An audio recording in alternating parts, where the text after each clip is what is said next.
A las 7:30 de la tarde, una hora menos en las Islas Canarias. Sean muy bienvenidos a la redacción abierta en el Toro Televisión, donde ya estamos listos para contarles lo más relevante del día, para informarles, para opinarles, para explicarles los intríngulis y las cosas que hay que saber para controlar la situación y no caer de cuatro patas en las, a veces, maliciosas trampas que nos plantea este gobierno a los españoles.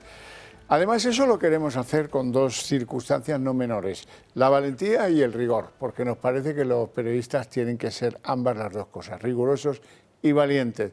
Y en un entorno general donde tiene que prevalecer la libertad, porque si no es así, de lo que estamos hablando no es de un medio de comunicación libre, estamos hablando de una Telepedro, de esas que hay ya no sé las cuántas, 8, 10 o 12, ahora va a haber una más, ya os aviso. Bueno, quedaros, aunque sean 5 minutos pendientes de nosotros, porque en 5 minutos o en 10 o a lo mejor hasta en menos, ya descubriréis que aquí hay un sabor diferente, que esto es otra cosa, que esto no lo dirige ni Pedro, ni Félix Bolaño, ni el otro, ni Maroto, el de la moto. Esto es otra cosa, esto es periodismo en serio. Empezamos hoy. Tenemos un invitado que me honra tenerle tantas veces aquí, don Miguel Bernat, secretario general de Manos Limpias. Muy buenas tardes. Buenas tardes. Ahora debo decirle, perjudicado, ya no acusación popular, en la causa de Leire Díez en un juzgado madrileño por esas actividades tan extrañas. Sí, en instrucción número 9, que es el que está llevando el tema también de los dos fiscales perjudicados, que al parecer les coaccionaron y chantajearon, Estampa y Grinda. Entonces ahí nosotros... Les trataron de comprar. Sí, algo inaudito. Y menos mal que grabaron una cosa increíble, que el Ministerio Fiscal también esté grabando, pero bueno, ahora esto de las grabaciones parece que se ha convertido en algo ya muy normal. Bueno, nosotros estamos también ahí, estábamos únicamente como acusación popular. ¿Por qué estábamos como acusación popular? Porque esta fontanera, Leire, de acuerdo con un exmagistrado, Luis José Sáez de Tejada, un magistrado que le expulsaron de la carrera judicial, era magistrado en un juzgado de instrucción de Badajoz, había maltratado a su mujer y otra serie de actuaciones, entonces fue expulsado de la carrera judicial. Entonces, la fontanera utiliza a este exmagistrado para tratar de chantajear de alguna manera a la jueza Beatriz Viedma. En Badajoz. En Badajoz. Y esto se produce en Badajoz, nosotros presentamos la correspondiente querella contra Leire Díez y Luis José Sáez de Tejada. En un principio la magistrada, como había esa enemistad con Sáez de Tejada, se abstiene, pero la audiencia provincial de Badajoz dice que no hay causas de abstención y que adelante. Luego se entera que el tema se ha pasado a Madrid, a instrucción número 9, y todas las actuaciones como acusación popular en este aspecto las traslada su señoría al juzgado de instrucción número 9 de Madrid. Pero en este intervalo aparece un documento que es demoledor, un documento que se le incauta a la fontanera, que es en el archivo central. Cuando usted lo cuente yo lo enseño. En el archivo central que tenía ella,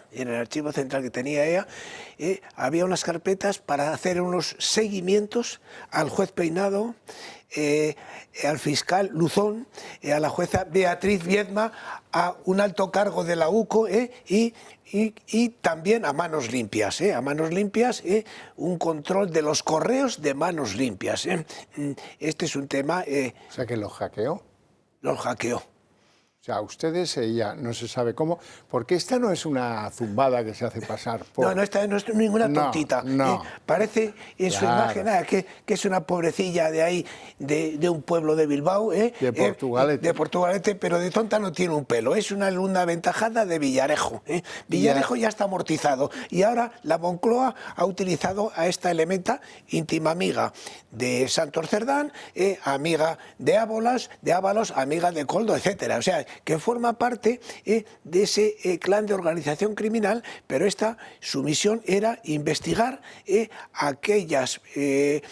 aquellos jueces, aquellos fiscales, aquellas organizaciones como Manos Limpias que de alguna manera teníamos una serie de querellas respecto a la familia, mujer. Todos los que intentaban poner orden legal en el trabajo de Begoña, del hermano, del propio fiscal general del Estado. Fiscal general del Estado y de José Luis Ábalos. Sí, y de Coldo. Por eso es por lo que esta supuesta fontanera, ya lamento decir fontanera, yo más bien diría espía.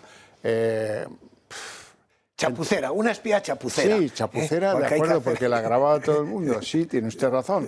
Pero no por eso deja de ser peligrosa. Porque ella ofrece cosas. A un empresario en Dubái le dice que le va a mandar un fiscal a Dubái para que le arregle lo suyo, ¿se acuerda? Uno que era de Bilbao. Sí. Bueno, a estos dos fiscales, uno es Grinda y el otro es Estampa. Les dice, bueno, mira, yo arreglo lo tuyo. ¿Tú qué quieres? ¿Volver a anticorrupción? Que le largaron de mala manera a uno de ellos.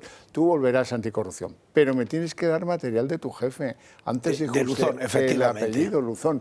Luzón es el fiscal anticorrupción, el jefe de la Fiscalía Anticorrupción. Y por lo tanto, pues persona que tiene mucho que ver con las investigaciones que afectan al presidente del gobierno. ¿No se acuerdan de aquel otro? El coronel Antonio Balas, el jefe de la UCO. ¿Por qué buscaba esta mierda de este señor? Pues porque también era un inconveniente. Ella iba ahí a arrasar, a lisar los escollos para favorecer que no tuvieran problemas ni la mujer del presidente, ni el hermano del presidente, ni el fiscal general del Estado, ni pues Ábalos y los que consideraba Moncloa carne de mi carne. Incluso, antes de que saliera la sentencia, donde el Tribunal Supremo me absolvió porque no había ningún tipo de delito, trató con un intermediario de que yo elaborara un documento acusando al Partido Popular de Andalucía, concretamente entonces estaba de alcalde Zoido, de que los seres, en vez de haber sido una iniciativa de Manos Limpias, la querella la habíamos interpuesto a través del Partido Popular, que el Partido Popular no se atrevía y que era Manos Limpias la que lo hacía. Bueno, entonces pretendía esto y a cambio me quería meter en el paquete de la ley de amnistía, que luego no salió, con todos los independentistas. Cuando me llega esa oferta a través de una tercera persona, digo, bueno, pues están locos, porque formaba parte de esta estrategia Gonzalo Boye. Hombre, el abogado de... Que está ahí metido, que de momento no me extraña nada. Nadie dice nada, pero está metido. Leire, Santos Cerdán, Gonzalo Boye, que era, llamémosle, el abogado de Puigdemont y de los independentistas, y querían en esa ley de amnistía, donde decían que había sido una especie de lawfare, lo que se había hecho contra ellos, y querían meterme también a mí, como diciendo, oye, si haces este documento, te lo arreglamos. Te lo arreglamos. O sea, una elementa, vamos, pero tremenda, tremenda. La basura se maneja como pez en el agua.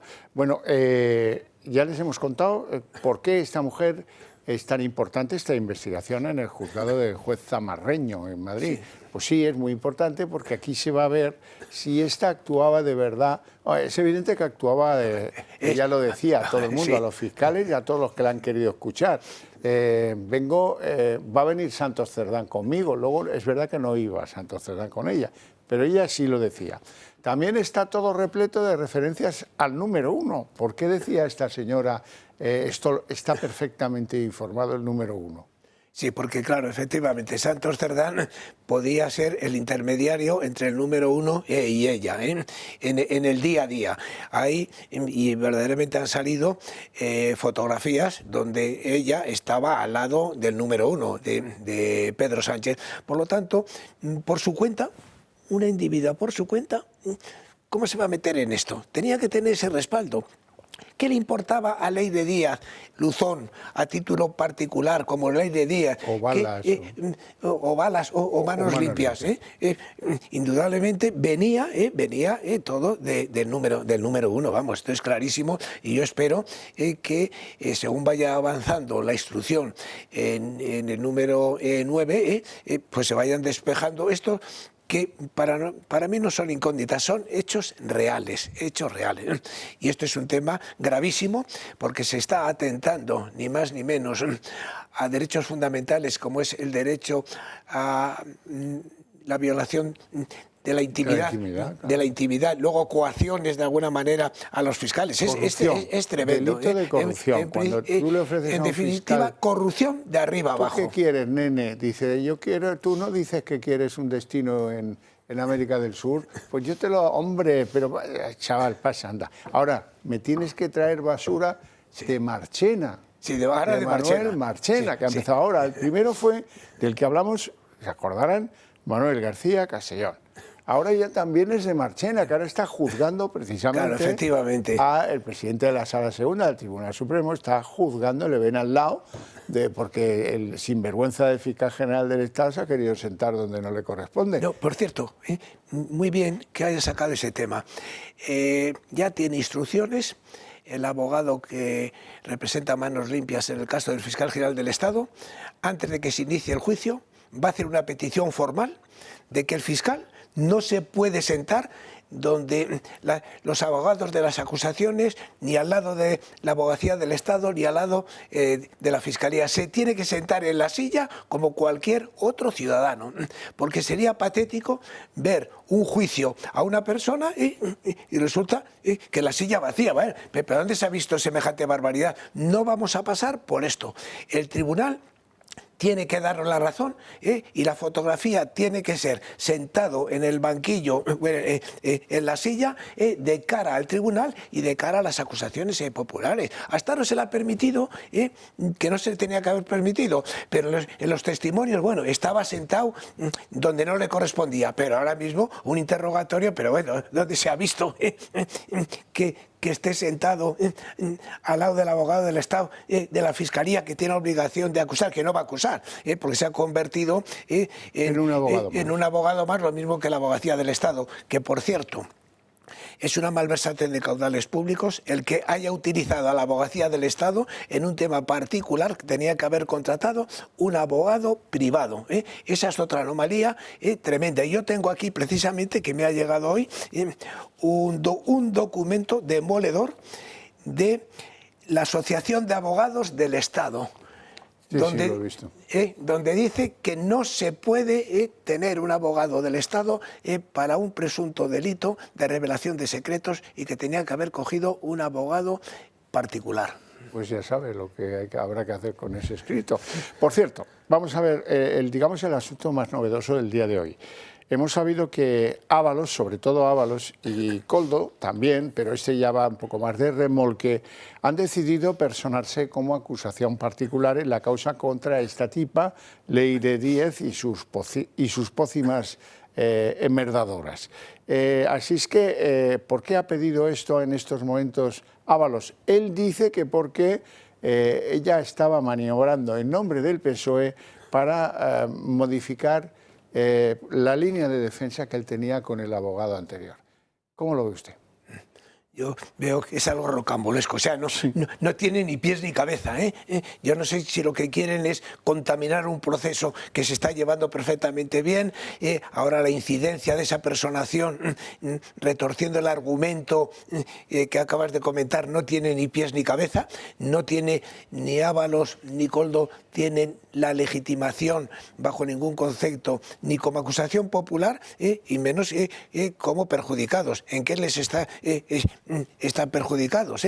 Estarían perjudicados a lo mejor en otro procedimiento, pero en este en absoluto para nada. Este es un tema totalmente ajeno de investigación, de control, de seguimiento. No tiene nada que ver el tema de Leire con el tema de financiación del Partido Socialista. Por lo tanto, yo creo que es un canto de sirena y a lo mejor intentan también por estar ahí controlar el procedimiento, pero yo espero que su señoría le rechace, pues porque indudablemente eso supondría contaminar el proceso. Lo mismo que intentó ese juez de Badajoz personarse como acusación popular, esa de Tejada, para de alguna manera bucear minar. Y eliminar no solamente la actuación imparcial de la jueza, sino también para distorsionar un procedimiento que en el caso de instrucción número 3 de Badajoz, la jueza Beatriz Viedma lo llevó impecable, tan impecable, que las 12 o 15 resoluciones respecto a recursos que interpusieron tanto David Sánchez como Gallardo fueron desestimadas y se corroboraron todas las resoluciones de la jueza Beatriz Viedma. Bueno, señores, supongo que les ha quedado claro. Ahora ya entienden ustedes por qué a esta chica la colocaron en Correos. Ahora ya entienden ustedes por qué a esta chica la colocaron después en la Empresa Nacional del Uranio. Ahora ya entienden ustedes a quién sirve esta señora un poco friki, un poco extraña, no sé cómo decirlo, sin faltarle al respeto, que no es mi cometido ni me apetece lo más mínimo. Simplemente alguien que va por la vida escarbando en la basura, seleccionando las mejores lombrices para dárselas de comer a no sé qué animal doméstico que tiene allí, porque de quien depende es de un animal, pero no doméstico, es del animal que tenemos en la Moncloa, o de los animales que tenemos en la Moncloa. Me da igual si son 1, 2, 3 o 100. Hay uno al que le ofreció 1 millón de euros, de todos estos, la tal Leire Pajín, la fontanera.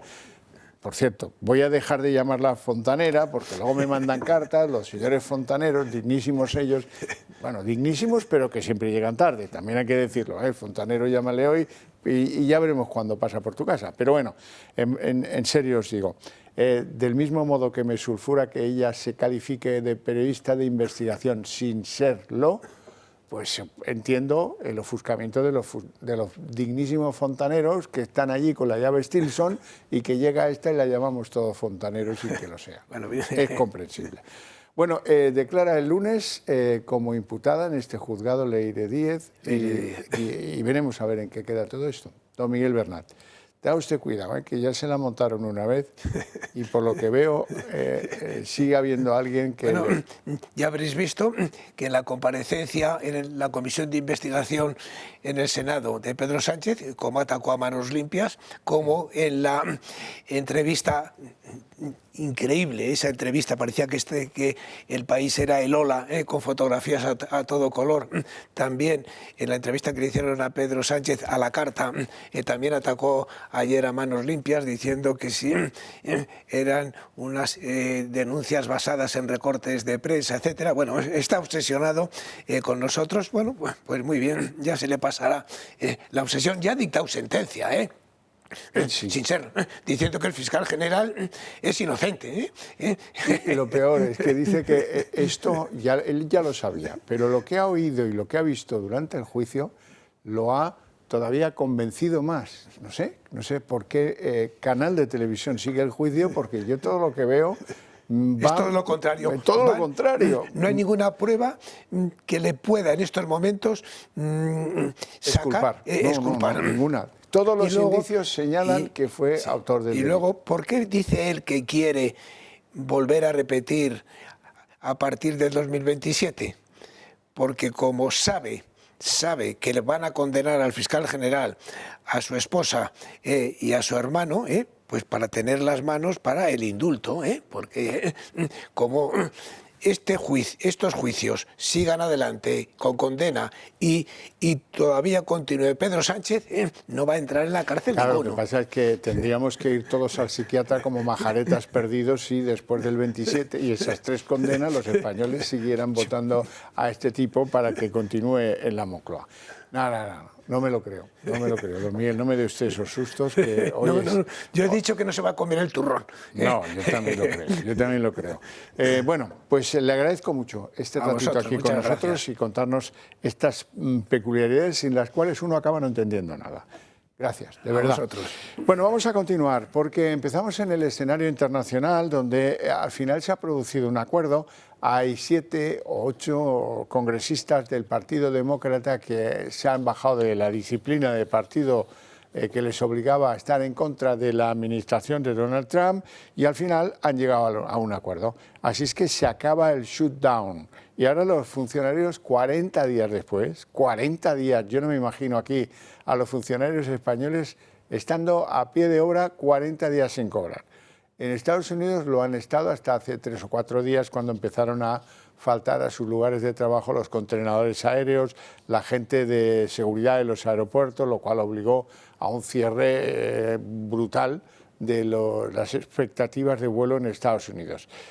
Ahora vamos a ver el momento en el que los republicanos y los demócratas, después de que cedieran unos pocos, aprobaban los presupuestos de Estados Unidos, que van a permitir a partir de ahora volver a poder pagar a los funcionarios, recuperar la normalidad, zanjar el caos en los aeropuertos, por cierto, a punto del Día de Acción de Gracias. Lo oímos. En esta votación hay 60 síes y 40 noes. 3/5 de los miembros del Senado debidamente votados han votado a favor. La moción, bajo reconsideración, sale adelante. Y lógicamente ustedes se preguntarán en casa, ¿este acuerdo qué significa? Ahora lo vamos a ver juntos para que queden perfectamente informados. En primer lugar, financiación hasta el 31 de enero del año que viene, una votación en diciembre para ampliar los subsidios de la Ley del Cuidado a la Salud a bajo precio, revertir los despidos de los trabajadores federales que se produjeron a partir del 1 de octubre, vuelven a trabajar, y una financiación completa de 1 año al servicio de veteranos y al programa asistencial de nutrición suplementaria. No tengo ni que decir que cobrarán estos atrasos. Los que fueron despedidos no, porque esos son despedidos y ahora son admitidos. Y en el interinato pues no hay salario devengado en Estados Unidos. De Estados Unidos nos vamos a Francia, porque hoy la familia de Nicolas Sarkozy supongo que vivirá momentos muy emocionantes, porque 20 días después de ingresar en la prisión de la Santé, a petición de la Fiscalía, Sarkozy ha sido puesto en libertad. Le van a aplicar unas medidas de control judicial, todavía no está claro cuáles.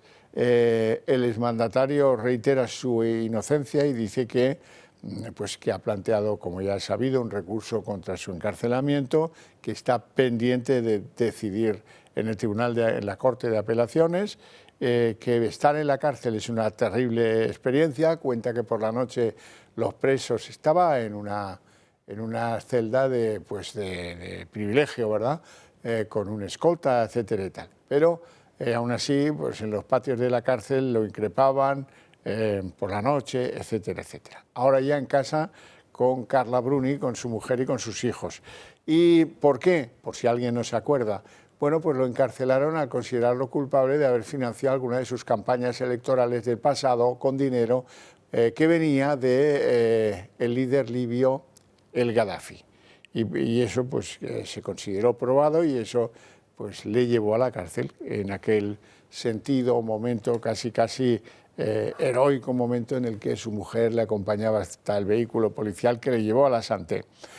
Bueno, y ahora vamos a hablar de la droga, hoy más que nunca. ¿Y por qué? Pues porque han ocurrido dos hechos infinitamente desagradables que podían haberse evitado si se hubieran tomado las medidas que cabe esperar del ministro del Interior español. En primer lugar, en Sevilla, en la provincia de Sevilla, hay un policía que está muy grave, un policía nacional que se encuentra en estado grave, aunque estable en las últimas horas, después de haber sufrido 2 disparos de armas de guerra, de Kalashnikovs en concreto, por parte de una banda de narcotraficantes y en una nave de Isla Mayor, ahí en Sevilla. Otros 2 agentes del Cuerpo Nacional de Policía recibieron disparos en su cuerpo con esas mismas armas, pero a ellos les protegió chaleco antibalas. El chaleco antibalas, que dicen los agentes de policía que conocen bien este asunto, no es suficiente. Los vehículos tampoco están blindados y los agentes se juegan la vida ante unos narcos cada vez más violentos, cada vez más preparados, con armas de fuego, con armas de guerra, como fusiles de asalto, ¿verdad? El agente en cuestión, el que se encuentra muy grave, tiene 45 años y pertenece al Grupo de Respuesta Especial para el Crimen Organizado, el Greco, y formaba parte de un operativo contra el narcotráfico a lo largo del río Guadalquivir. Bueno, cuando digo esto lo digo con cierta... quiero decirles, les guiño el ojo a todos ustedes diciendo, oiga, que este hombre era un tío preparado, ¿eh? Ojo que estaba en la unidad de respuesta especial al crimen organizado, el Greco, que te disponía de los cascos, los chalecos, los tal, los cual y no sé qué, y las armas que le permite usar la Policía Nacional. ¿Qué pasó? Pues que los del Greco, el grupo de reacción especial, fueron a esta nave entre Isla Mayor y Alcázar y bueno, pues sabían que ahí tenían la guardería de la droga, sabían que estaba protegida, pero hombre, tampoco se esperaba que la liasen a ráfagas de fusiles de asalto como hicieron, hiriendo a 3 policías, a uno muy grave, los otros no tan graves. Esto es lo que hace que desde aquí yo les diga a todos, primero al ministro del Interior, que es un miserable, que tiene que darles medios a estos policías para que no se jueguen la vida por una operación antidroga, y eso se consigue siendo sensible a las peticiones que le hacen los sindicatos de la policía, de la Guardia Civil, y cosa que no hace. En segundo lugar, hay que cambiar las penas y hay que cambiar el ritmo en el que este país entiende que esto es un negocio absolutamente bestial y que lo van a defender pues a tiros si es necesario, matando policías si es necesario, claro, y que hay que cambiar ¿qué? Las penas, los juzgados, a los que trabajan para ellos y son funcionarios públicos hay que darles un soberano castigo, hay que aumentar la vigilancia, tienen que darles más medios para que no pase lo de Barbate una vez más, claro, cambiar las pilas. Esto no puede seguir llamándose un delito contra la salud, pero ¿de qué me estáis hablando? ¿De qué salud hablamos? ¿De la del policía que está en el hospital? Ya veremos cómo sale de ahí. Pero es que el mismo día ha pasado otra cosa del mismo Jaez, y es que ha habido otra operación antidroga, no el mismo día, sino al día siguiente, en el Casar de Escalona, que es un municipio de Toledo. Y ahí, pues por suerte, resulta que ha habido un tiroteo. Ha habido una operación antidroga, los narcotraficantes lo primero que han hecho ha sido sacar sus pistolas y disparar. Hombre, y entre pistolas y pistolas, en el día de hoy, los policías han ganado en esta ocasión, porque resulta que hay pues un narcotraficante o presunto narcotraficante fallecido en el tiroteo y otros 3 que han resultado heridos por las armas de fuego, en este caso de la policía. Cuando llegaron al lugar donde tenían guardada la droga, los sospechosos empezaron a disparar contra los agentes y estos, que eran geos, también gente muy preparada, gente con capacidad operativa, gente que por eso el resultado ha sido, en este caso, positivo para las fuerzas del orden. Pero para que vean ustedes, con 24 horas de diferencia, en la desembocadura del río Guadalquivir y en el centro de la provincia de Toledo, el Casar de Escalona.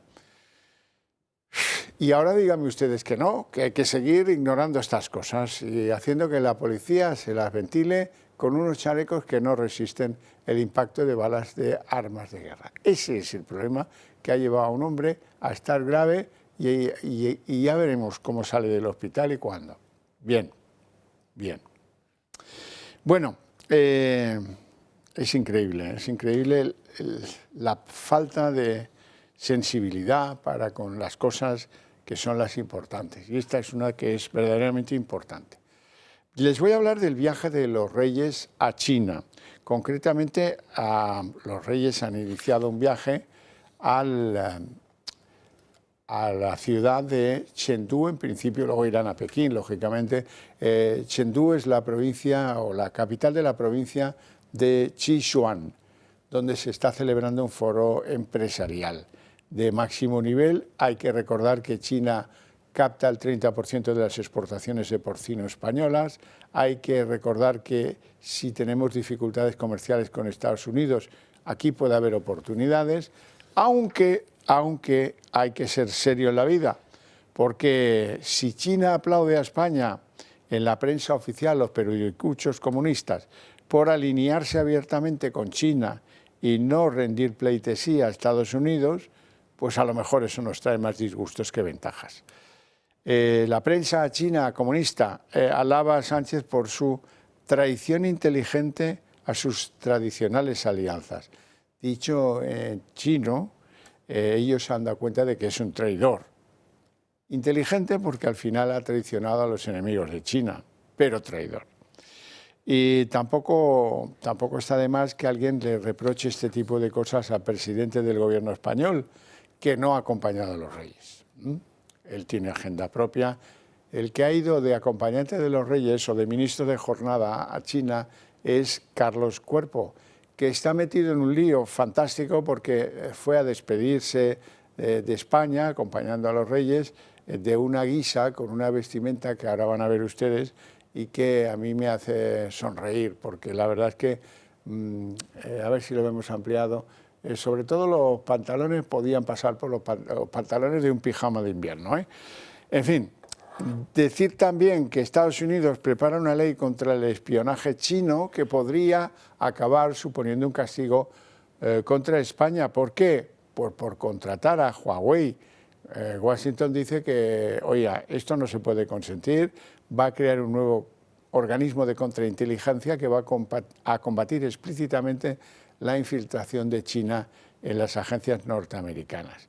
Y en este punto es donde el Partido Popular empieza a tomar consideración del asunto y de la gravedad y empieza a actuar contra el favorecimiento a Huawei por estar allí la familia de la mujer de Álvarez como alto cargo directivo. Allí estuvo muchos años. Luego, cuando Huawei empezó a tener problemas de espionaje en diferentes países, por ejemplo en Polonia, por no hablar de Estados Unidos, alguien hizo que la señora de Álvarez saliera de ser la directora general de Huawei España para ser directora general de Cruz Roja, si no me falla la memoria. Bien, dicho esto, nos vamos a hacer una pausa y enseguida abrimos la mesa de análisis político. Son las 8:07 jóvenes minutos, momento en el que abrimos nuestra mesa de análisis político y les presento a nuestros invitados hoy. Don Julián Salcedo, doctor en Ciencias Económicas, abogado especialista en asuntos inmobiliarios y secretario del Club Iberia de España. Así es, muy buenas tardes. Gracias por estar aquí, a pesar de que en Madrid la gente goza de un día festivo. Sí, sí, sí. Sí. Don Alberto Serrano. Muy buenas tardes. Muy buenas tardes. Abogado especializado en Derecho Administrativo. Así es. Es concejal en Madrid, escritor, bueno, una mente preclara, podríamos decir. Aficionado al Atlético de Madrid, a ver qué pasa con este nuevo inversor. Con el apoyo. Sí, algo así se llama. Vamos a ver qué pasa. En fin, empezamos suaves. Ya sabéis que el Gobierno está volcado en un solo objetivo, el 20N.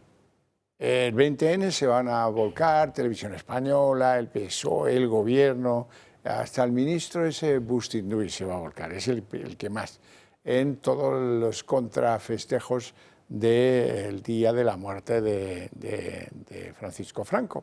Hay que denostar al régimen de Franco, el comodín Franco, pues algún día se darán cuenta de que ya no funciona, pero ellos lo siguen utilizando. Tanto que han tenido que concentrarse en ello porque, pues nada, está a punto de llegar, después del 20N, va a estar a puntísimo de llegar el aniversario de la Constitución y Presidencia del Gobierno ha cancelado todo. Un concurso para publicitar la Carta Magna, pidió ofertas a las agencias de publicidad, pero luego no lo ha querido atender porque estamos concentrados en lo que estamos, ¿eh, Julián?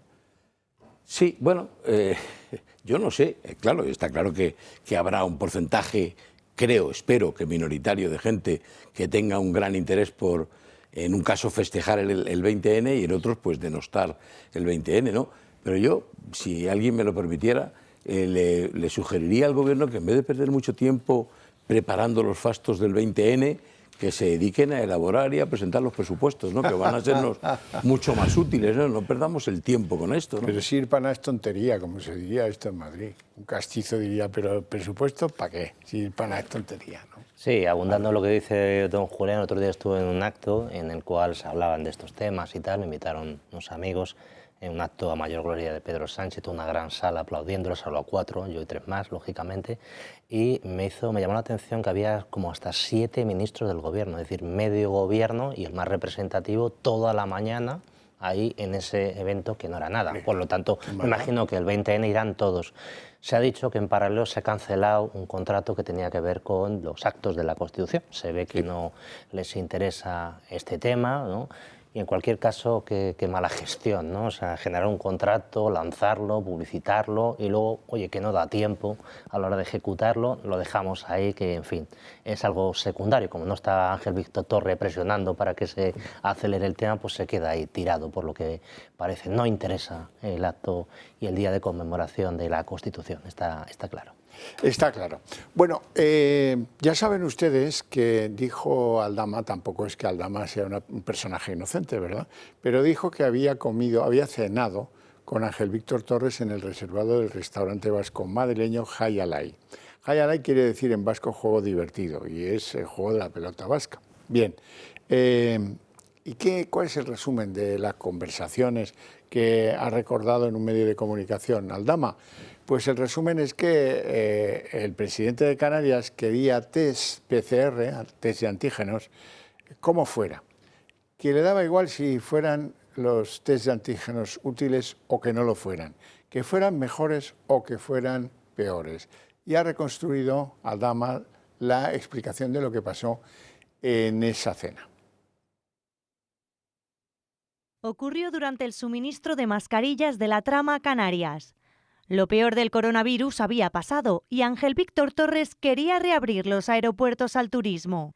El hoy ministro le transmitió su preocupación a Koldo y este organizó una cena en Madrid con Víctor de Aldama. El escenario, el restaurante Jai Alai, un vasco en el Viso de Madrid, famoso por servir angulas por primera vez en la capital. Víctor de Aldama reconstruye para El Mundo una cena que Torres niega que existiera. Insiste en el nerviosismo del socialista durante la velada.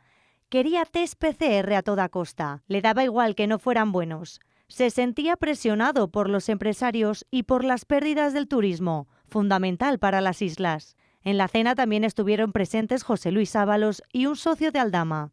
El comisionista asegura que ya conocía a Torres, cuya presencia era habitual en el Ministerio de Transportes. Los test llegarían de la mano de una UTE de 2 empresas intermediadas por el empresario. El material por el momento no era fiable, pero el canario insistió en hacerlo cuanto antes. Lo importante era abrir los aeropuertos con lo que sea. Aldama le contacta al día siguiente, se presenta como Víctor, el de Aero Europa. Le recuerda que al día anterior cenaron juntos y le pone en contacto con la empresa de los antígenos. El comisionista revela otros datos curiosos del encuentro. Asegura que Torres se interesó por la aerolínea que suministraba mascarillas a las islas y pidió que lo hiciera Plus Ultra. La compañía fue rescatada en marzo de 2021 pese a no tener aviones y Zapatero pudo ser el mediador. Pues por los datos que me dais, esto huele a culpable que apesta.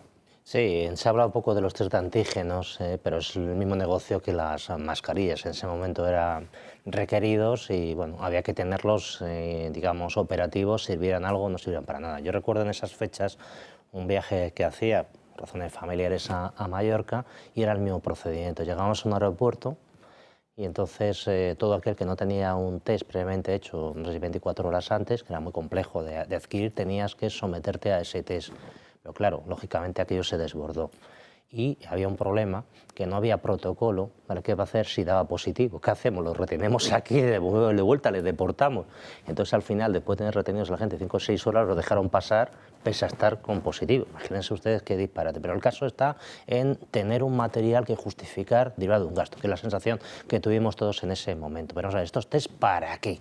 ¿Sirve para algo todo esto? No, pues para tener un material, un equipo, porque eso iba además con equipo y por tanto era un gasto importante. Y recuerdo, digo que llegaba un momento, claro, era tal el colapso, oye, mira, pasen ni test ni nada, si esto es un paripé. Y esa es la sensación que da. Y después de 5 años confirmamos, efectivamente, porque lo decía en este caso el presidente de Canarias, que era un paripé, que va todo igual. Lo importante era justificar un gasto con el recorrido que hemos visto que tiene ese gasto de engrase a todo el aparato. Julián. Bueno, pues sí, claro, vemos otra vez el repertorio, ¿no? El repertorio, porque yo recuerdo perfectamente haber escuchado y visto a Ángel Víctor Torres negar reiteradamente que no conocía de nada a Aldama. Bueno, pues nada, pues no. No le conocía. De gestiones con el Ministerio protocolarias. Claro, no le conocía, pero han cenado juntos o han comido juntos. irse a papear angulas a Jaén. Claro, en un restaurante, ¿no? Eso lo primero. Lo segundo, hablando de las mascarillas, hemos conocido estos días que precisamente Canarias fue la comunidad autónoma que más gastó en mascarillas. Quiero decir, Canarias, pese a la dimensión que tiene y a la población que tiene, pues no sé para qué querían las mascarillas, era para tirarlas al océano, ¿no? O algo parecido, ¿no? La que más gastó, claro, como muy bien ha dicho nuestro amigo Alberto, claro, si es que lo que se trata no es de tener mascarillas ni test de antígenos, lo que se trata es de gastar y gastar y gastar a manos llenas. Quemar dinero. Gasta, que en lo que gastas algo queda, ¿no? Favoreciendo a algunos. Claro, eso por supuesto, ¿no? Y luego, lo de los test de antígenos que han dicho, efectivamente, yo recuerdo dos cosas. La primera, que no había, tú pedías cita y te decían, no, es que no tenemos test de antígenos. Y segundo, que cuando lo conseguías, y me refiero por conductos normales, el coste que tenía hacerte el test de antígenos era muy elevado, porque sí, realmente es una prueba diagnóstica cuyo coste es insignificante. Y luego la obsesión de Ángel Víctor Torres para abrir los aeropuertos en Canarias. ¿Para qué? Si el problema de los aeropuertos no estaba en Canarias ni tan siquiera en España, estaba en el mundo, en la Unión Europea, en donde no podían salir de Alemania, porque fíjate si hay alemanes que tienen como destino Canarias, ¿no?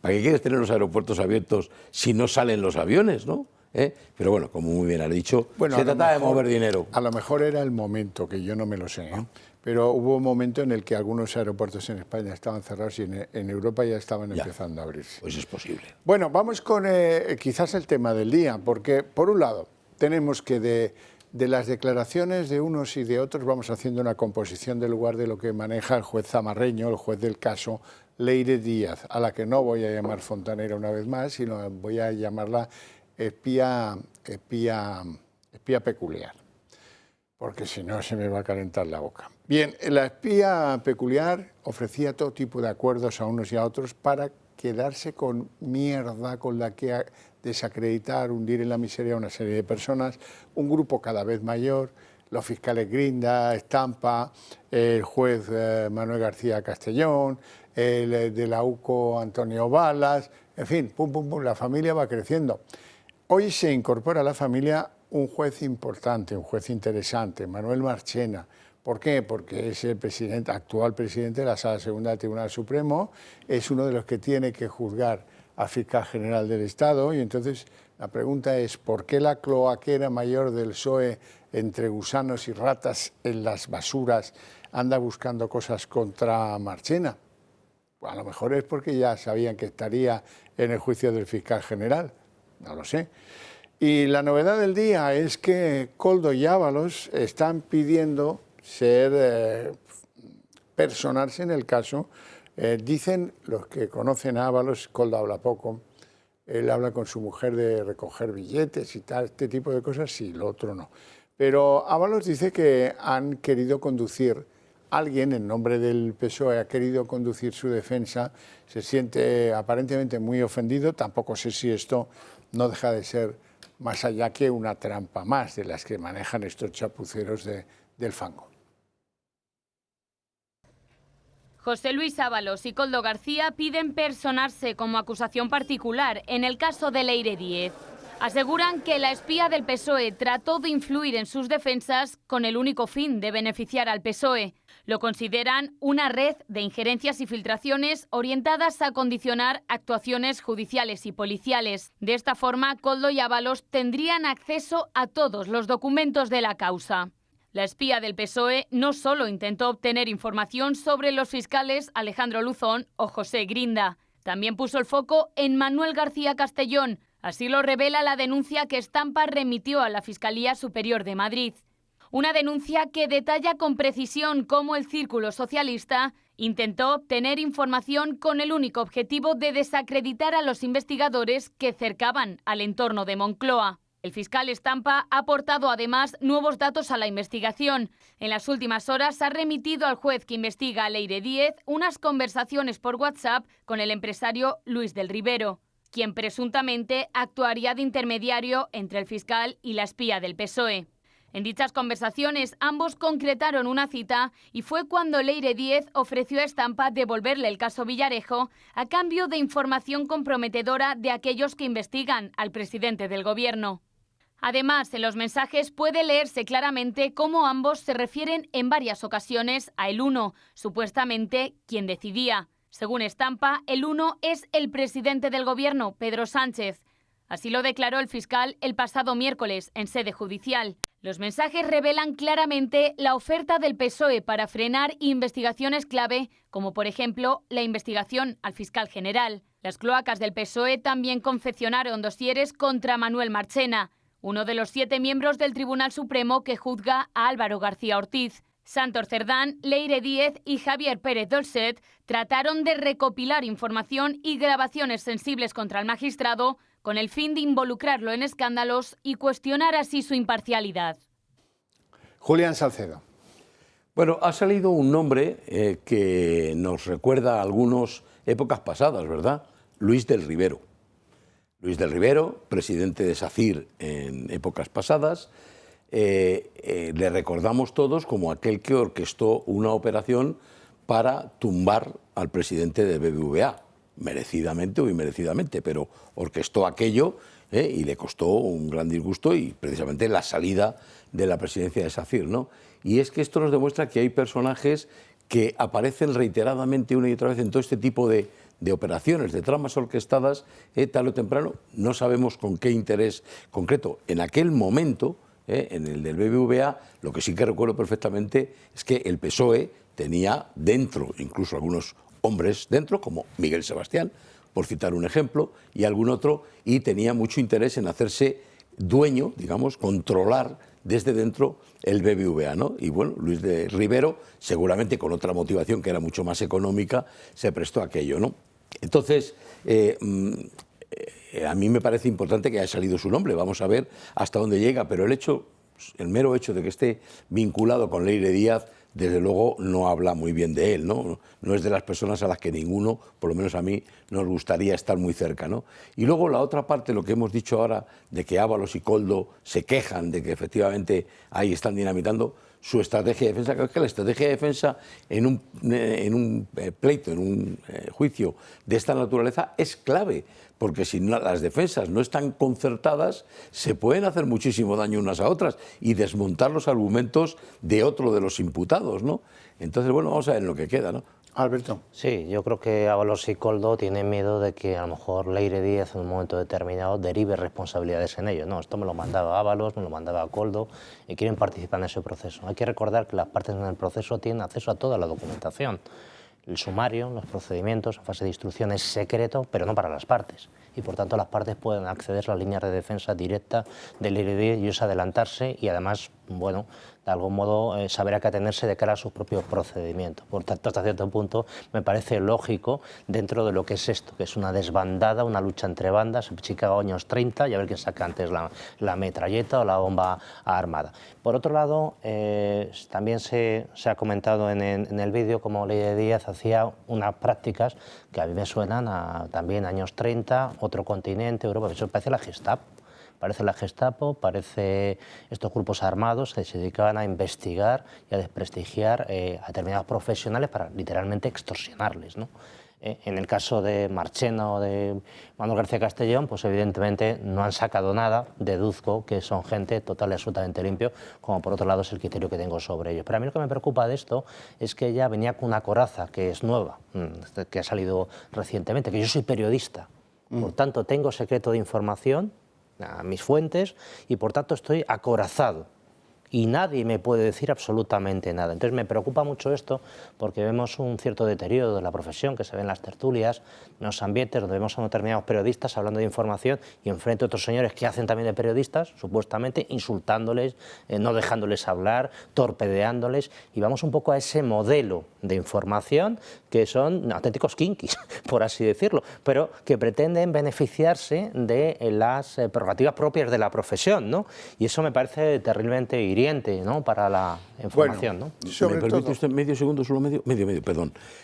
Pero es que ser periodista no es autocalificarse uno como periodista, ¿eh? Supongo que requiere, por un lado, una titulación y luego, por otro lado, supondrá estar afiliado a alguna... Titulación la tiene en la Universidad del País Vasco. ¿Como periodista? Sí. Lo que pasa es que no ha ejercido nunca. ¿Para qué iba a ejercer si tenía un cargo de un pastizal en Correos y luego otro en ENUSA?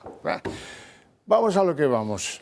Pregúntense ustedes por qué, con la excepción de Paje y a ratitos intermitentes, no han escuchado a ningún socialista actuar o decir que habría que actuar contra las actividades ilícitas de la fontanera, petarda, espía o como quieran ustedes llamarla. Vamos a irnos a publicidad. Yo se lo digo programa a programa, como dice el Cholo Simeone, partido a partido, yo programa a programa.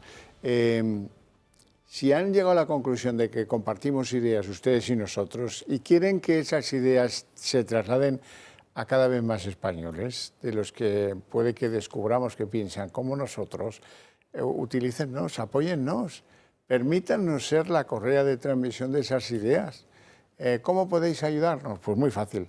Uno, lo más sencillo de todo, hacerse miembro del Club de Amigos del Toro Televisión, tan sencillo como llamar al teléfono que aparece ahí en pantalla. Dos, pues se acerca final de año y el cierre del ejercicio fiscal. Y según las leyes fiscales, si ustedes deciden hacernos alguna donación, se podrán desgravar de un porcentaje bastante suculento de esa donación en la declaración de renta de este año. Los movimientos se tienen que hacer pues, en un mes y medio, así mal contado, hasta final de año. ¿Cómo, de qué manera, qué importes, qué desgravación y en qué momento se tiene que hacer la donación? Todo eso se lo van a contar en el 91 616 2464, mucho mejor de lo que lo voy a hacer yo y podría meter la pata, y este es un asunto, los asuntos de dinero hay que llevarlos siempre de forma muy clara, muy nítida y muy concreta.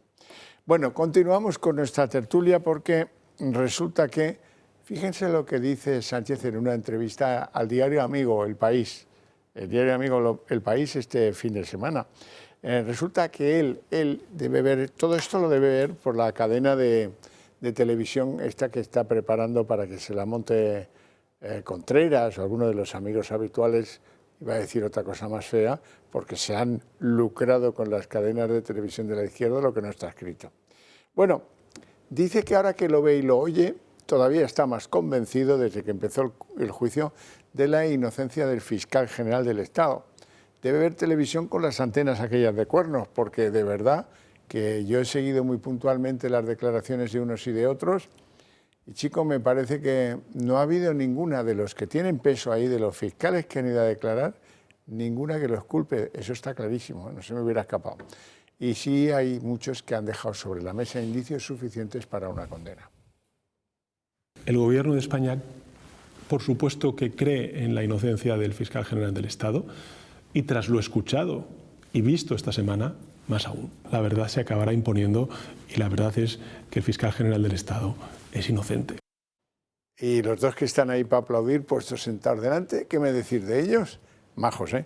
Bueno, incluso se ha permitido una reflexión que es que a mí me lleva a la depresión. Vamos, escuchémosle.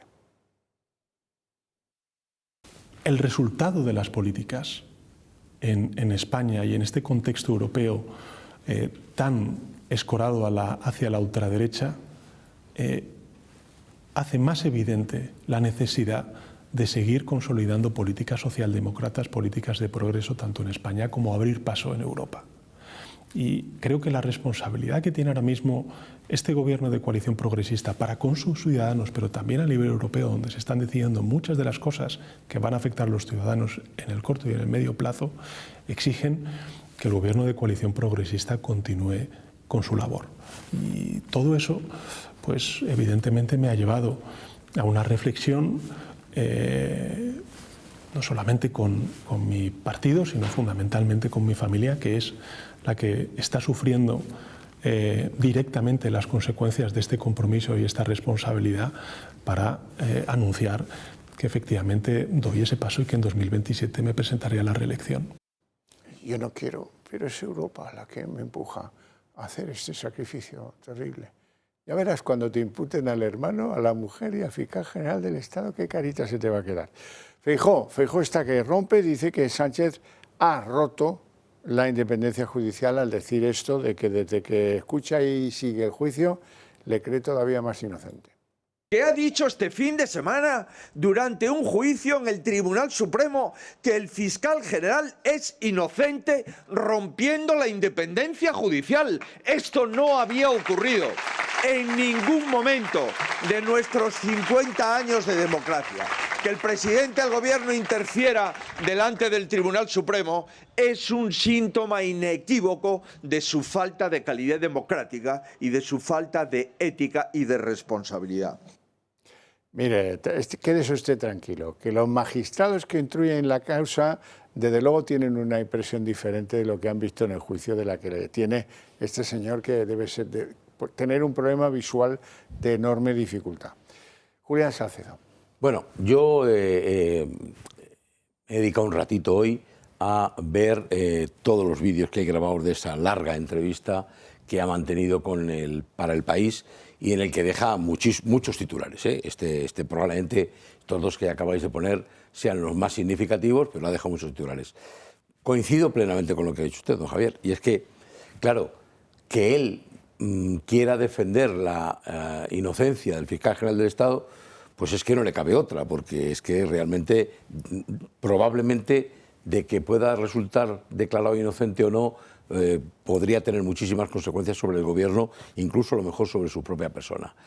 Pero sí que es verdad que un gobierno, y mucho más aún el presidente del gobierno, de un gobierno de cualquiera, lo que debe mantener es una neutralidad exquisita. Entonces, bien está que lo proclame de sus familiares directos, de su hermano y de su mujer. Pues lo haríamos cualquiera, lo sé, me consta, es tu familia, mi hermano y mi mujer son inocentes, ¿no? Bueno, comes con ellos, cenas con ellos, duermes con ellos, ¿no? Pero el fiscal general del Estado, no.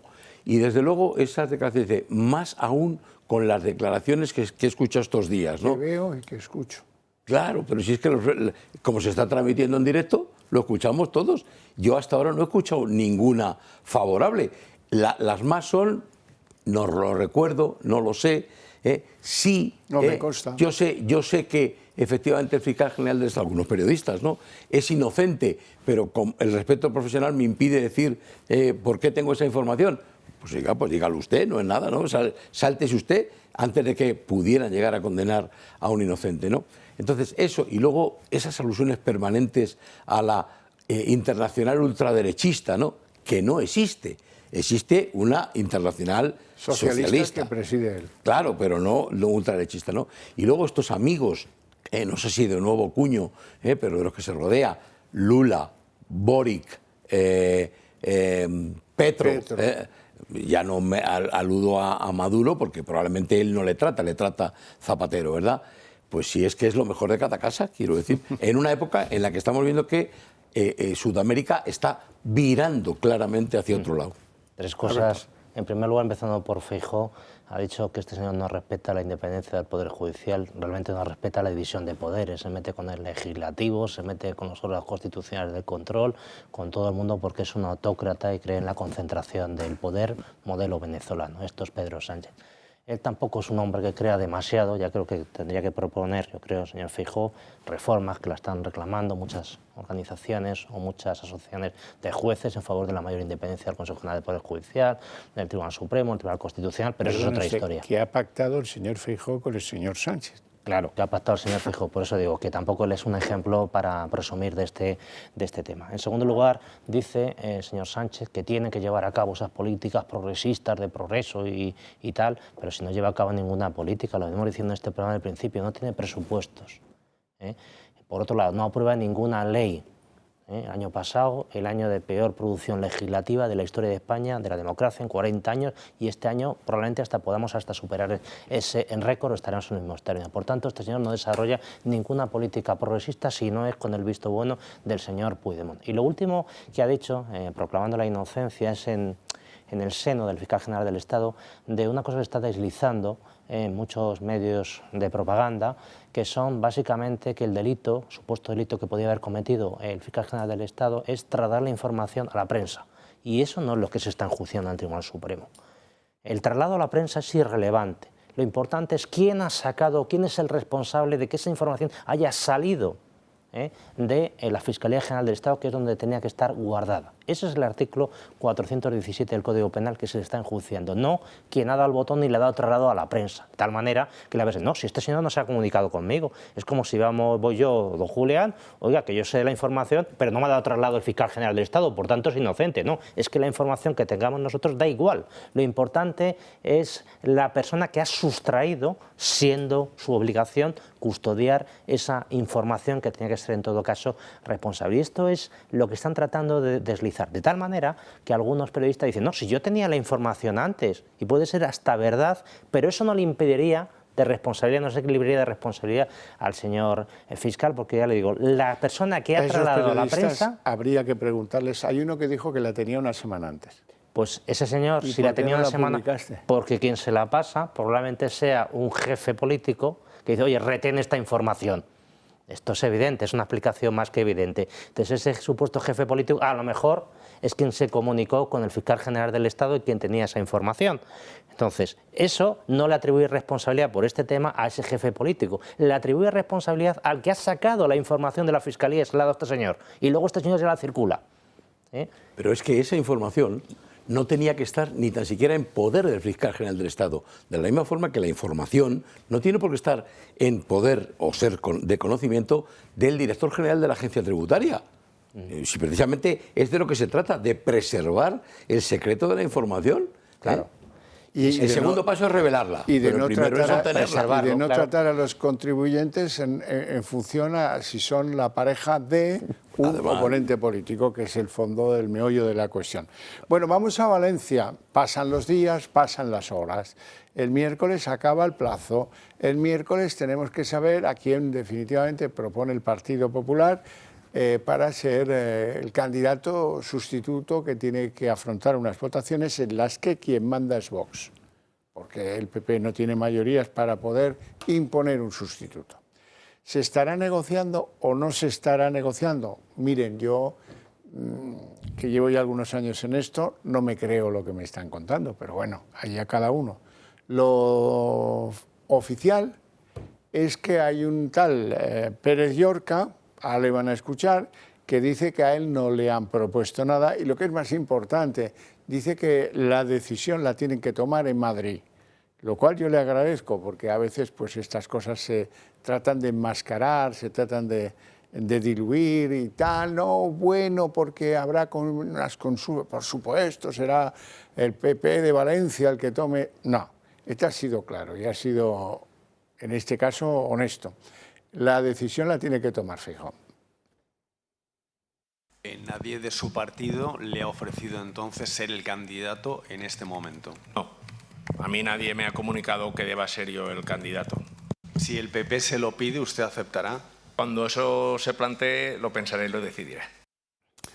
Bueno, y lo otro que les he dicho yo, que no aparece ahí, pero que era un poco antes de esas dos declaraciones, en el sentido de que la decisión la tienen que tomar en Madrid.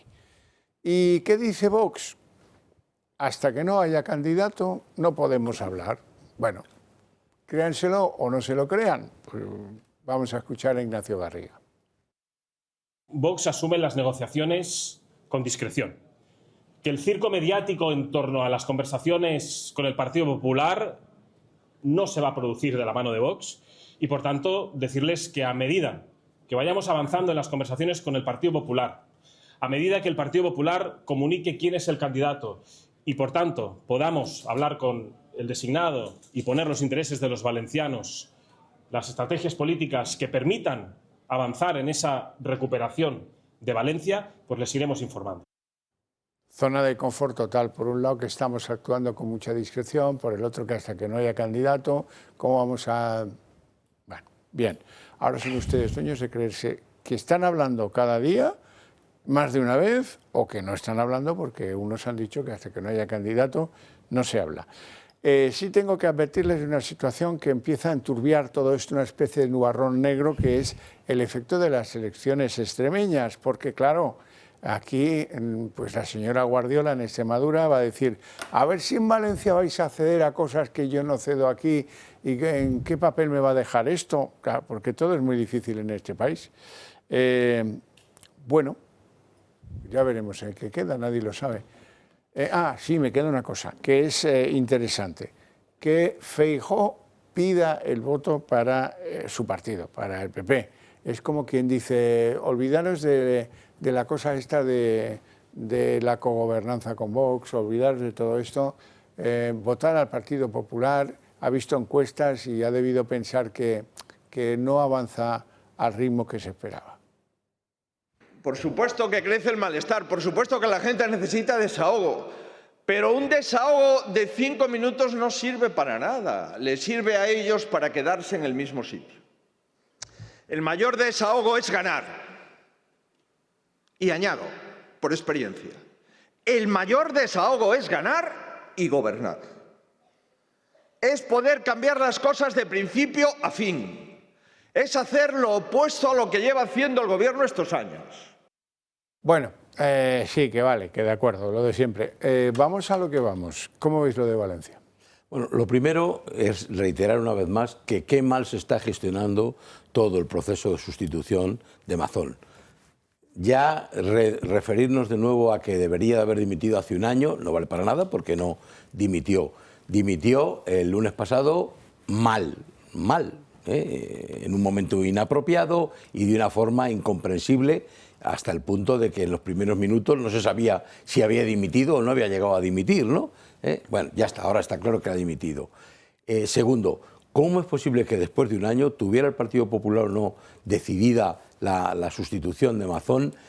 A estas alturas, una vez presentado, no saben quién va a ser.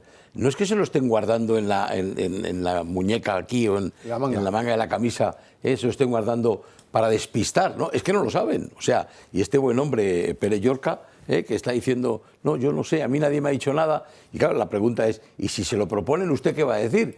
Pues le falta añadir, me lo pensaré, ¿no? Te quiero decir, claro, si te están marginando, no cuentan contigo. No, está claro que decía la verdad, no es un problema estratégico de que esté ocultando, no lo sabe, y cuando le toquen, pues vete a saber, le tocará a él en el sorteo, ¿no? Entonces, no lo sé, yo creo que es que también comprendo lo que acaba de decir Garriga. Efectivamente, yo no defiendo las negociaciones secretas, porque las negociaciones secretas a mí personalmente no me gustan, pero sí que tienen que ser discretas, ¿no? Y me parece que el Partido Popular tampoco está haciendo nada por atraer a Vox, acercarle, ¿no? Y luego, por último, lo que acaba de decir de Extremadura, ¿no?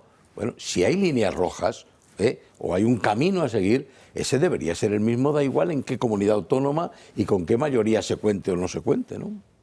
Sí, Alberto. Me parece que este sábado fue cuando se publicó oficialmente en el Boletín Oficial del Estado el cese del señor Mazón, firmado por el... Fue el viernes con enorme polémica porque se olvidaron de poner los agradecimientos. Se olvidaron, o bien con la inelegancia que le caracteriza a Pedro Sánchez, pues no le agradeció los servicios prestados, como es costumbre y es tradición en estos casos. Normalmente no se pone eso cuando es cesado directamente por una autoridad. No es el caso y, por tanto, tendría que haberle agradecido señor Pedro Sánchez los servicios, como es habitual, como es cortesía, al señor Mazón. A partir de aquí, este señor ya no tiene ningún cargo dentro del gobierno de la Comunidad de Valencia. No obstante lo cual, este fin de semana le hemos visto allí funcionando y trabajando con diferentes consejeros, sentado en una mesa y tal. Presidente en funciones. Y entonces, yo lo que tengo dudas en este sentido, que lo comentamos el lunes pasado, es cómo el señor Feijóo, que en esas imágenes está en Sevilla, no se va a Valencia y pone una gestora de manera inmediata, porque el futuro de los valencianos va en ello. El futuro de los valencianos pasa por reorganizar el Partido Popular, y a poner una persona de confianza de Feijóo y que esa persona de confianza pueda proponer un candidato. ¿Y todo esto para qué? Pues lógicamente para dirigirse a Vox con el candidato que corresponda, con la credibilidad que pueda tener ese señor y proponer algún tipo de acuerdo. De lo contrario, vamos a ese escenario muy malo para los valencianos, que lo hemos comentado, elecciones en marzo, como pronto, del año 2026, con 4 meses paralizada la administración, con todas las cosas que hay que hacer allí en la Dana y tal. Y esto parece que da igual. Yo creo que de manera inmediata tenía que controlar el partido, no este revoltijo que hay, estas familias entre ellos matándose y tal, que parece la sensación que quiere ir Feijóo cuando quede solamente uno, se ha matado entre todos y quede solamente uno, la sensación que da, y él con la autoridad que tiene de la nacional, aquí de Madrid, proponer directamente un candidato o conectar con los diferentes candidatos y establecer como árbitro una solución que pueda favorecer o pueda interesar a muchos de ellos, pero no da esa sensación. Y fíjese si no da la sensación que estaba en Sevilla en esas imágenes, ahí con Moreno Bonilla, supongo que sería también interesante, pero honestamente pienso que sería algo más prioritario resolver el tema de Valencia, que les va mucho en ello. Hombre, una gestora sería un desastre para el Partido Popular, quiero decir, porque rompería cualquier imagen de unidad, ¿no? Pero yo estoy contigo, Alberto, que Núñez Feijóo hubiera dicho, nuestro candidato es este, el que sea, para lo bueno y para lo malo. Sobre todo porque han tenido un año para pensar este tema a fondo y saber si es prudente sacar a la alcaldesa de donde está, o al presidente de la Diputación, o a este Pérez Llorca, o a quien pudiera hipotéticamente añadirse a esa lista, que podría ser más amplia, claro que sí. ¿Quién dice que no? Si están en extrema dificultad, ¿quién dice que no? Y sobre todo, yo estoy de acuerdo con lo que usted dice. Quiero ver a Feijóo en Valencia, para decirle a los ciudadanos de Valencia que ahora lo de la reconstrucción va en serio, aunque sea injusto. Pero algo tiene que explicar Feijóo de por qué no se han implicado los del Partido Popular en el apoyo a Amazon durante este año. O lo han hecho y no se ha querido divulgar y él ha cometido tantos errores que se han hartado de él. Pues también tendrás que decirlo, Feijóo. Se lo debes a la ciudadanía de Valencia. O te expones a que pues, decidan no votar al candidato que acabes poniendo. Bueno, vamos a una cosa muy divertida. Venga. Sánchez ha declarado, es que me viene la risa, secreto de Estado el apoyo a la flotilla de Gaza por parte de un barco de la Armada, ya sabéis, un buque de acción marítima, el Furor. Dice que se declara secreto porque del conocimiento de las órdenes para que se desplegara este barco, si se supieran, causarían un grave perjuicio a la seguridad nacional y a la defensa. Sí, esto viene, Xavier, porque se han pedido muchas peticiones de información por derecho de transparencia y una de las cosas que bloquea el acceso a la información de los ciudadanos es precisamente razones de defensa nacional.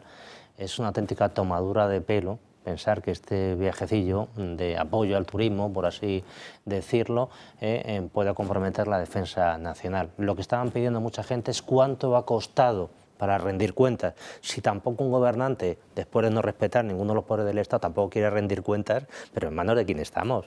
Y este es el tema, no quiere rendir cuentas. Sí, me voy a permitir una pseudo broma, ¿no? A ver si secreto de Estado porque el Furor este llevaba misiles nucleares dentro e iba dispuesto a atacar con todo, ¿no? Bueno, de verdad. Primero, tenemos que decir que no tuvo ningún sentido el mandar a este buque de la Armada, al Furor, allí a escoltar supuestamente, y no llegó a escoltarla en ningún momento, a la flotilla, ¿no? Segundo, que es que fue un gasto inútil de España, para nada, tal vez un gesto para demostrar nuestro no nuestro, el del gobierno, el antisemitismo que tiene, ¿no? Y luego, como muy bien dice, ¿cuánto nos ha costado esa broma? Porque ha sido una broma, ¿no? Un paseíto, unas vacaciones que se pegaron los de la flotilla por 25 puertos, o 8 puertos en el Mediterráneo. ¿Cuánto nos ha costado? La flotilla, desplazarla, tal, repatriar a todos estos aquí y tal. Este es el secreto de Estado, que no se sepa cuánto. Con ese gasto probablemente se podría haber repatriado a tantos españoles que están a lo mejor falleciendo, que salen todos los fines de semana en Tailandia y no se les repatria y mueren ahí en condiciones sanitarias infames. Con ese dinero pues a lo mejor se podrían haber repatriado muchos de esos compatriotas. Bueno, y hoy quiero que acabemos el programa contándoles a ustedes que la Fiscalía de la Unión Europea ha iniciado ya sus investigaciones por un presunto fraude al dinero de la Unión Europea en aquellas pulseras antiviolencia. ¿Se acuerdan de las pulseras antiviolencia? El escándalo, que no funcionaban y tal.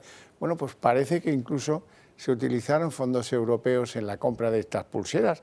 Con lo cual, amiguitos, aquí vais a tener un problema porque la Fiscalía Europea es otra cosa y ahí no manda Pedro. Ya veremos en qué terminan esas investigaciones, pero hombre, hasta en esto, que de verdad que un día no lo creeremos, pero nos van a echar de la Unión Europea. Pero... Bueno, es que saben ustedes perfectamente, mejor que yo, que es que cuando se decidieron solicitar fondos de la Unión Europea para la adquisición de estas pulseras, se justificaron diciendo que iban a ser ad hoc, eran unas pulseras ad hoc. ¿Cómo está? No, ha sido de AliExpress, ¿no? O sea, quiero decir que entonces, la Unión Europea me imagino que tiene que estar enfadada y que querrá llegar hasta el fondo. Pues que empiecen a entender a quién han alabado tanto. No tenemos tiempo para más, si acaso para que yo agradezca a mis invitados su presencia en el programa y sus opiniones por encima de cualquier cosa. Y a ustedes su paciencia e interés. Ahora, para ustedes hay premio, porque a la vuelta de publicidad empezamos el día en 30 minutos. El día en 30 minutos. El todavía diputado en el grupo mixto, José Luis Ábalos, ha pedido al juzgado que le permita personarse en la causa contra la fontanera, espía y exmilitante del Partido Socialista Leire Díez. Quiere saber Ábalos si ella ha tratado de darle un giro a su defensa que pudiera convenir más a la Moncloa que al propio exsecretario de organización del PSOE, que la propia fontanera espía actuara con órdenes expresas para no perjudicar al partido de Pedro Sánchez. Koldo García ha seguido los mismos pasos de Ábalos y también ha pedido personarse. Leire Díez declarará como investigada el próximo lunes en el juzgado de Madrid que lleva el caso.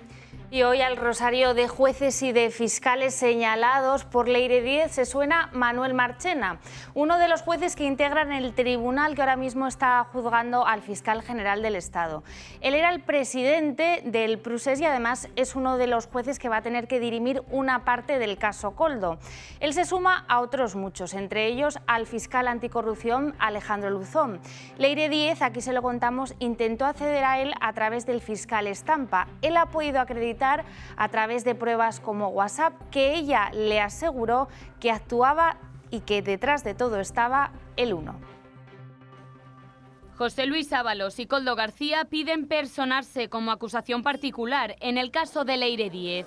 Aseguran que la espía del PSOE trató de influir en sus defensas con el único fin de beneficiar al PSOE. Lo consideran una red de injerencias y filtraciones orientadas a condicionar actuaciones judiciales y policiales. De esta forma, Koldo y Ábalos tendrían acceso a todos los documentos de la causa.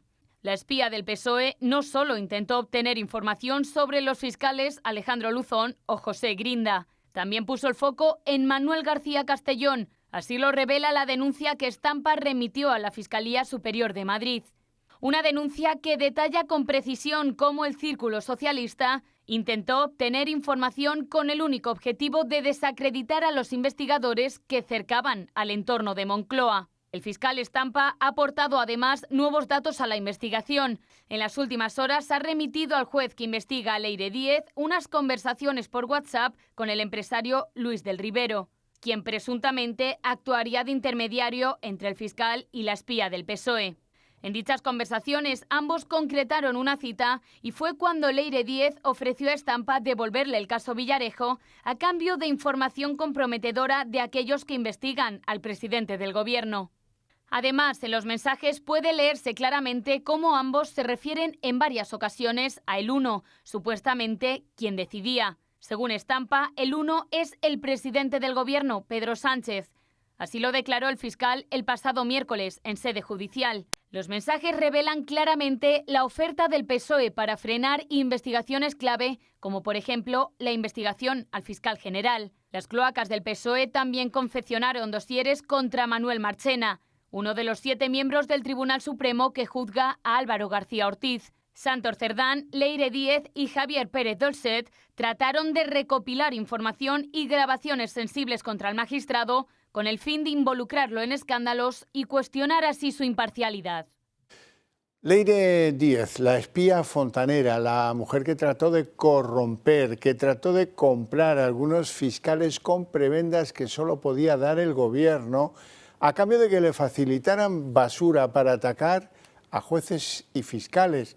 Entre los jueces, Manuel García Castellón, que hoy está jubilado, o el nuevo en aparecer en la lista, Manuel Marchena, presidente de la Sala Segunda del Tribunal Supremo y uno de los jueces que debe participar en la sentencia definitiva contra el fiscal general del Estado, Álvaro García Ortiz.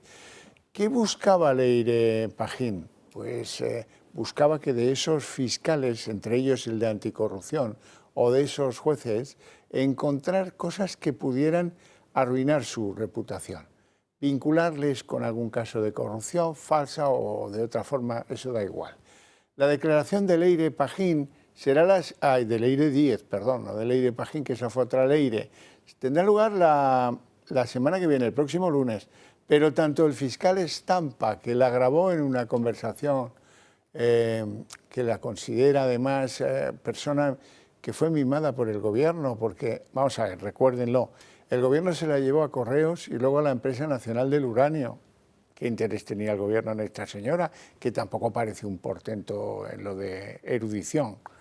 En fin, justo en el momento en el que se imputaba a Begoña Gómez, ese es el momento en el que ella intenta comprar basura de unos y de otros. Por eso, Leire, la espía fontanera, buscaba material comprometedor contra la Guardia Civil, porque la UCO investigaba a la señora del presidente, al hermano del presidente, al fiscal general y, en fin, el entorno familiar de Pedro Sánchez. Ella dice que es periodista de investigación, aunque en privado reconocía que era la mano derecha de Santos Cerdán. Eso sí, Santos Cerdán no iba nunca con ella a ningún sitio, por algo será. Todo ello aderezado con referencias al número 1, que es quien decide. El fiscal Estampa denunciaba que le dieron a entender que su reunión con ellos significaba que el presidente les había dado la orden de limpiar y sin límite el escenario. Y ellos habían ofrecido ofrecer ayuda al fiscal en sus problemillas con el Ministerio de Justicia por su salida de la Fiscalía de Anticorrupción. Por otro lado, el fiscal Grinda, denuncia, se lo fue a contar a su jefe, el fiscal anticorrupción Luzón, que le dijeron que las más altas instituciones o personas del Estado estaban buscando material contra Luzón, el fiscal anticorrupción, para involucrarle en asuntos feos y causar su descrédito. Y Alberto Núñez Feijóo cree que Pedro Sánchez está torpedeando el juicio al fiscal general del Estado. Lo hace después de que el presidente del Gobierno se refiriese a ese juicio que está produciéndose en estos momentos y asegurase que ahora más que nunca cree en la inocencia de Álvaro García Ortiz. Insiste en que la verdad va a salir adelante. Para el líder de la oposición, esto va en contra de la independencia judicial y asegura que en 50 años de democracia nunca había ocurrido algo tan grave.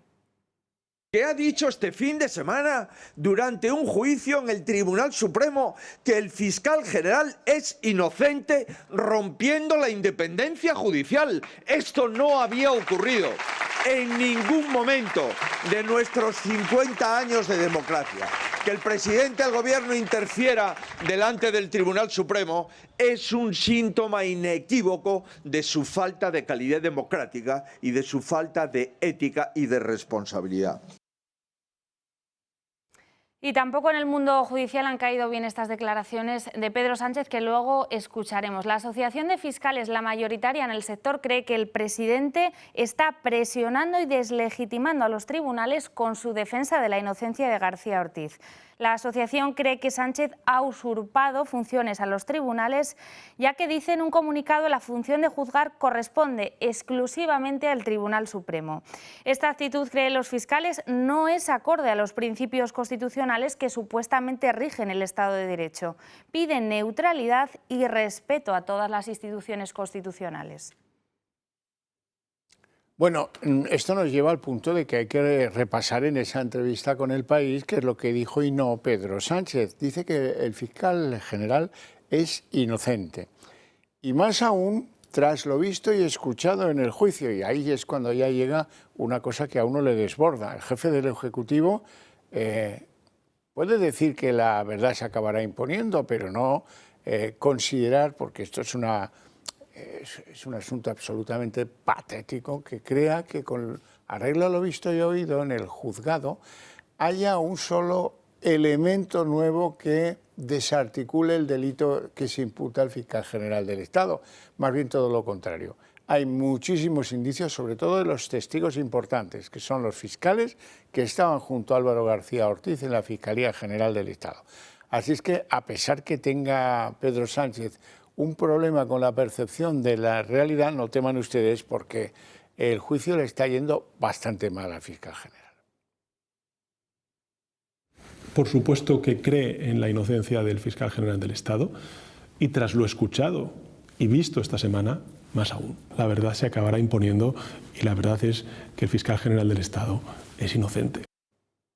Y Víctor de Aldama lo cuenta todo sobre la cena que presuntamente tuvo con Víctor de Aldama, con Ángel Víctor Torres en plena pandemia, con el objetivo de conseguir test de antígenos para reabrir los aeropuertos al turismo en Canarias. El objetivo de Ángel Víctor Torres, hoy ministro, era muy claro: agilizar el proceso, dando igual que esos test fueran mejores o peores. Ocurrió durante el suministro de mascarillas de la trama Canarias. Lo peor del coronavirus había pasado y Ángel Víctor Torres quería reabrir los aeropuertos al turismo. El hoy ministro le transmitió su preocupación a Koldo y este organizó una cena en Madrid con Víctor de Aldama. El escenario, el restaurante Jai Alai, un vasco en el Viso de Madrid, famoso por servir angulas por primera vez en la capital. Víctor de Aldama reconstruye para El Mundo una cena que Torres niega que existiera. Insiste en el nerviosismo del socialista durante la velada. Quería test PCR a toda costa. Le daba igual que no fueran buenos. Se sentía presionado por los empresarios y por las pérdidas del turismo, fundamental para las islas. En la cena también estuvieron presentes José Luis Ábalos y un socio de Aldama.